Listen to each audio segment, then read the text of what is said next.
Senator Lee, why did you lie about your involvement in the Trump White House? I'm just talking to Senator Lee, why won't you answer questions about this? outside. Senator Lee, why were you trying to You're well call? aware of the delegate process. Senator, why were you calling? Excuse me, sir. He only has so much time to discuss delegates. He Senator, only has so much time to talk with delegates. You are impeding the line. Senator Lee, were you trying to convince legislators? I know you are well aware of the delegate process. There are multiple county conventions this evening. The senator, as you are aware, took part in that process, and he has now moved on to the next.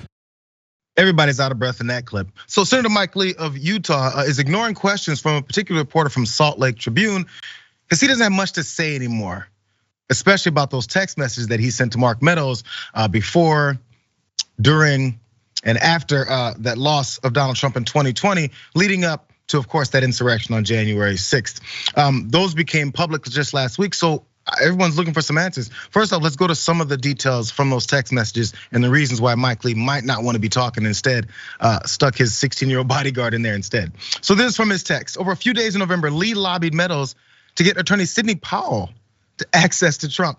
He said, Sidney Powell is saying that she needs to get in to see the president, but she's been kept away from him, is what he wrote on November 7th. Apparently she has a strategy to keep things alive and put several states back into play. Can you help get her in? That's what Lee was saying to Mark Meadows.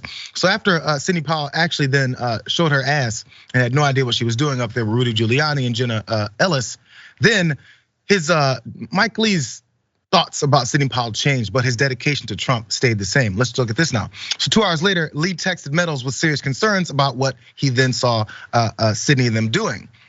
He said he was worried about the Powell press conference. Lee also warned Meadows that the effort to have Congress give the win to Trump could backfire on the president. I know only this will end badly for the president unless we have the Constitution on our side. And unless these states submit new slates of Trump electors pursuant to state law, we do not, is what he wrote. So he's getting cold feet, he's figuring this whole thing out.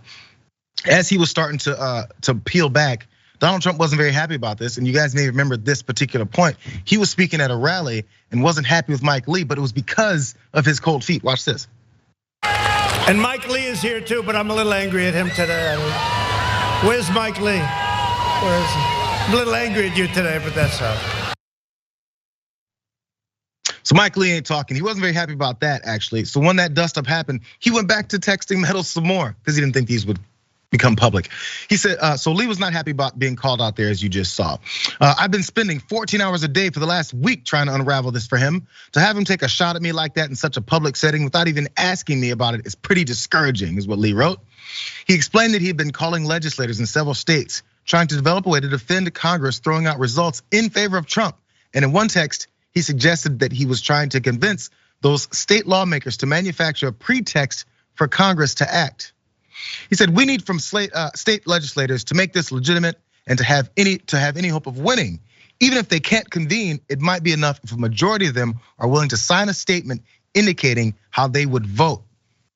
And lastly, the text messages also showed that he was pleading with Meadows for instructions on how to proceed. Again, this is after he was called out.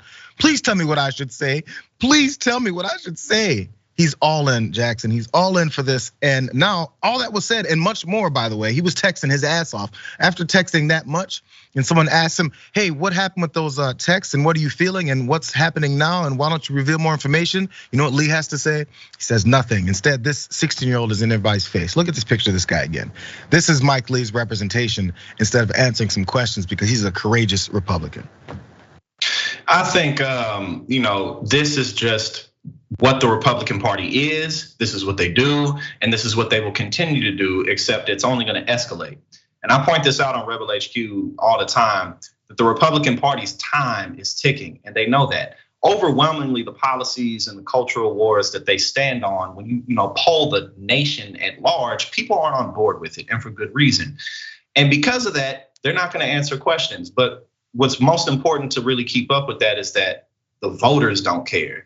That's why they're able to not answer questions. That's why they're able to, we'll talk more about that with the RNC ruling on the debates. That's why they're making these moves, because ultimately the voters will never vote Democrat.